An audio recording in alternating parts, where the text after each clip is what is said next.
So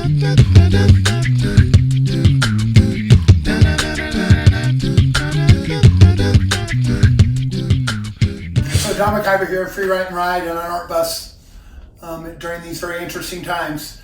My first writing prompt for you today is, why is an empty bus a lonely bus? My second prompt, what would the bus say to us if it could speak? And a third bus, in the future, when we're all driving flying cars, what will our children think these bus stops are for? What are bus stops for when we're all driving flying cars? This is a poem called City Life. A roadrunner runs under the salt bush and jumps up on the outside table. Spotted black from the mulberry tree, the table marks the midpoint in our xeriscape yard. A mile away, the loudspeaker from the minor league baseball stadium tells me the score again, yet I still don't know what it is. I'm close enough to know he's giving score, but far enough to not be able to make out what he's saying. This morning, my first stop is many people's grocery store of last resort, a 7-Eleven. It's where I go when I'm too tired to tolerate Smith's for toothpaste, a Twix bar, and half. Recently remodeled, they sell cigarettes out a side window between midnight and 5 a.m. My wife and I bought a house in this hood and became one of 3 owner occupants on the block. Our neighbors next door, Hispanic and Jewish, we think, own their place too, but don't seem to be there during the day, any day. 2 doors down, the only time the native seems to be at home is weekends, always by himself, always working something, windows, truck repair, weed pulling. 3 doors down are 4 poet friends who occupy the house and 2 or 3 studios out back.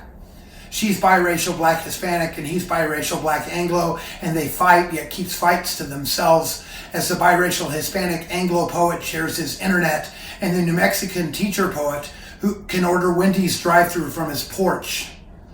The subdivided house, now triplex, is mostly empty on the most of the empty time because the Asian landlord has really high standards. No one sticks around for long, and the empty spaces ebb and flow with registration and financial aid.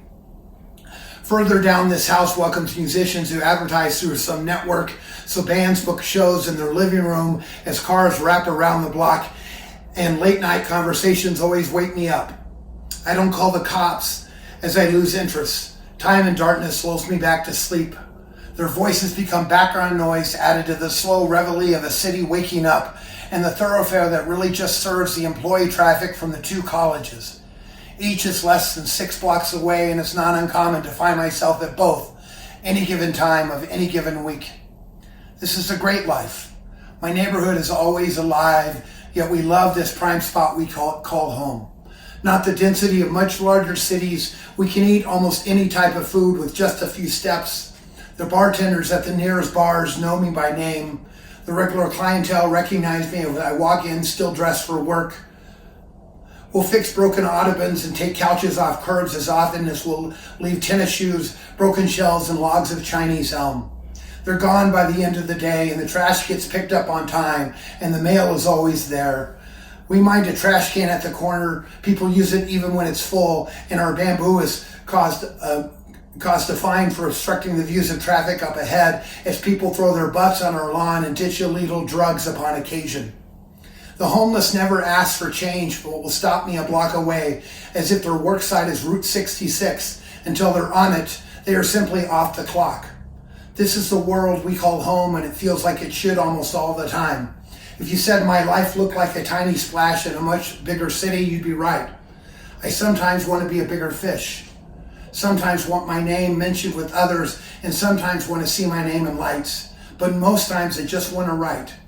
But sometimes I'm just not sure I've got something to say.